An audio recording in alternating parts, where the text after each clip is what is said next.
ये सवाल मैनिपुलेशन का परफेक्ट एग्जाम्पल है।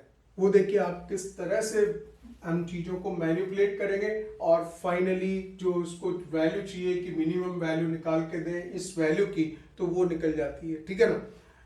देख क्वेश्चन में दे रखा है A B C belongs to R plus, ये पॉजिटिव रियल नंबर है।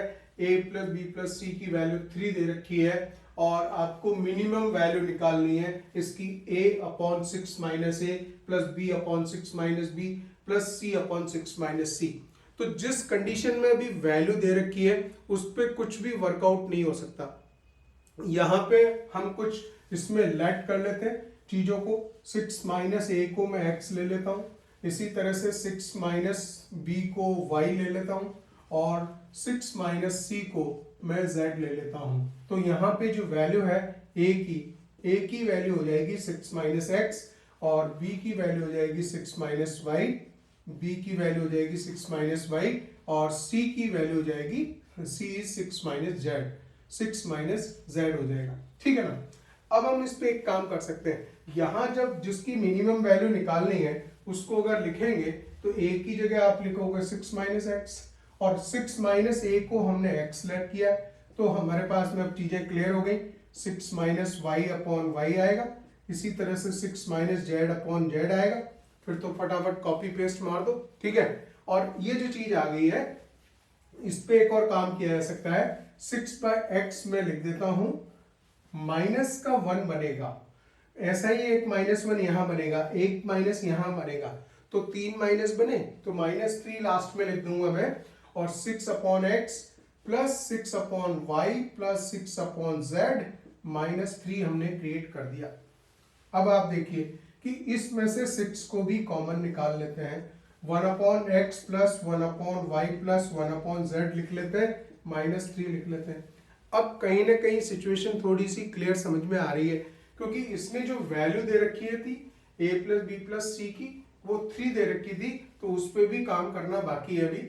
a plus B plus C की वैल्यू को अगर मैं ऐड करूं यहाँ पे, ये a plus B plus C तीनों को ऐड कर दूंगा ना, तो a plus B plus C की वैल्यू कितनी आएगी 6 minus x plus 6 minus y plus 6 minus z आएगा। ठीक है ना। तो चलिए इसको भी हम इसको ऐड कर देते हैं यहाँ पे, वो आपको देगा 6 minus x, 6 minus x plus 6 minus y plus 6 minus z equals to 3। थोड़ी जगह कम है इसलिए वैसे ही यूज कर रहे हैं, तो वहां पे हो जाएगा आपका 18 हो जाएगा यहाँ पे 18 माइनस का x plus y plus z, ठीक है, इक्वल्स टू 3 तो x plus y plus z हो जाएगा 15। तो मैं लिख सकता हूं x plus y plus z की वैल्यू आपको दिखाई दे रहा है, यस यहां दिख रहा है, x plus y plus z की वैल्यू हो जाएगी 18 माइनस 3 15। ये वैल्यू 15 हमारे पास में आ गई है। अब आ जाइए मेन चीज पे कि इस तरह से रेसिप्रोकेटेड फॉर्म में अगर वैल्यू लिखी हो और हमें वापस मिनिमम वैल्यू निकालनी हो, तो हम हमारे वो जो वेल नोन ट्रिक है उसी का यूज करते हैं। Arithmetic mean is greater than equals to geometric mean equals to greater than equals to harmonic mean. और जब नंबर्स रेसिप्रोकेटेड होके आए तो आप समझिए कि उसमें arithmetic mean is greater than equals to geometric mean is greater than equals to harmonic mean जो होता है, तो आप ये बड़ा है इससे और ये बड़ा है इससे, तो मैं पहला तीसरे से बड़ा भी तो लिख सकता हूं। यहां पे क्या लिखूंगा मैं, arithmetic mean is greater than equals to harmonic mean लिख लूंगा। और यहां पे मैं एक काम करूंगा कि इसकी मुझे मिनिमम वैल्यू निकालनी थी, इस नंबर को कुछ मैं p वगैरह लेट कर लेता हूं, है ना। अब यहां पे काम करेंगे क्योंकि ये जो नंबर है -3 वो तो भाई फिक्स है, -3 तो होना ही होना है। अगर हम इसकी मिनिमम वैल्यू निकाल पाए तो उसको हम यहाँ रख देंगे और उसके बाद में जो ये p नंबर मैंने बना दिया है उसकी मिनिमम वैल्यू निकल जाएगी। ठीक है। तो और मैंने यहाँ पे इसको क्यों लिखा, क्योंकि जब नंबर रेसिप्रोकेटेड हो तो आपका अर्थमेटिक मीन, क्योंकि हमारे पास में क्या देखिए x plus y plus z की वैल्यू पता है और हार्मोनिक मीन निकालने में 1 upon x plus 1 upon y plus 1 upon z आता है। ठीक है। तो हार्मोनिक मीन कितना होता है पहले वो भी देख लीजिए आप कि जो 1/h की वैल्यू निकलती है एक्चुअल में वो आती है 1/x plus 1/y plus 1/z, ठीक है, बाय 3 आती है ये इस तरह से। इसका h अगर निकालना हो ना, h हार्मोनिक मीन, तो वो 3 करके आता है, 3/1/x plus 1/y plus 1/z आता है, ये चीज आती है। तो यहाँ पे अर्थमेटिक मीन लिखूंगा मैं यहाँ इस नंबर का x प्लस वाई प्लस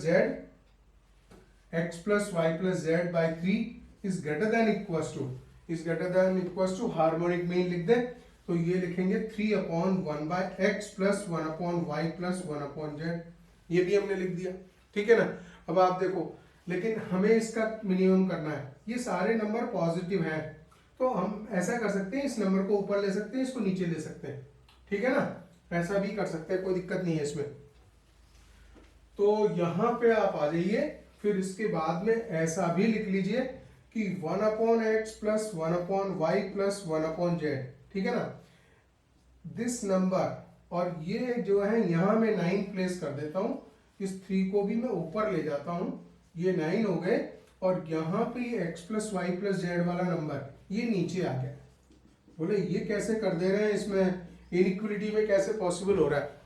ये सब पॉजिटिव नंबर है, वो नंबर इधर चला गया, वो नंबर उधर चला गया, ठीक है। अगर हम कोई एक्स वाई वाली चीज जो अननोन नंबर होता है, अगर उसके साथ डील कर रहे होते हैं, तब आप इनइक्वलिटी में ये चेंजेस नहीं कर सकते, ठीक है ना। अभी हम कर सकते हैं, तो इसी की हमें वैल्यू निकालनी है। This value is greater than equals to 9 और x plus y plus z की वैल्यू 15 है मेरे पास में, तो ये वैल्यू हो जाएगी अपन 3/5 लिख पाएंगे, ठीक है। अब आ जाते हैं हम हमारे मेन पॉइंट पे। यहाँ पे देखिए, ये 6 तो आपका रहना ही रहना है, इसमें तो कोई चक्कर ही नहीं है, ठीक है। 1/x को 1/x plus 1/y plus 1/z, इसको मैंने लिखा है it is greater than equals to 3/5। ये जो वैल्यू है ना ग्रेटर देन इक्वल्स टू 3/5 है, और -3 तो होना ही होना है, ठीक है। तो अब हम इसको क्या लिख सकते हैं, it is greater than equals to 18/5 -3 लिख सकते हैं। यहाँ इक्वल चलाया, बोले ये चलाया, तो ऐसा करते हैं ना, इसको यहाँ पे ग्रेटर देन इक्वल्स टू लेके इसको अंदर ले लीजिए, क्योंकि वो value greater than equals to है, ठीक है। अब इस पे काम कर लेते हैं, तो ये हो गया आपका 18 - 15/5 हो गया, ठीक है। तो ये वैल्यू हो गई 3/5। This value is greater than equals to 3/5। तो इसकी जो वैल्यू है, जो कि ये था, जिसको बड़े पिक्यूलर वे में आपने देखा कि किस तरह से उसको मैन्युपुलेट कर दिया, और मैन्युपुलेट करने के बाद में हम उसको वर्केबल सिचुएशन में लेके आए कि अब हम उस पर काम कर सकते हैं। तो ये जो वैल्यू निकल के आई है 3/5 के बराबर या उससे बड़ी है। So what is the minimum value? Minimum value is 3/5, ठीक है। तो इस चीज की जो मिनिमम वैल्यू पूछी थी, मिनिमम वैल्यू वो हम लिख सकते हैं कि वो उसकी 3/5 है, ठीक है। So this is how the manipulation takes place.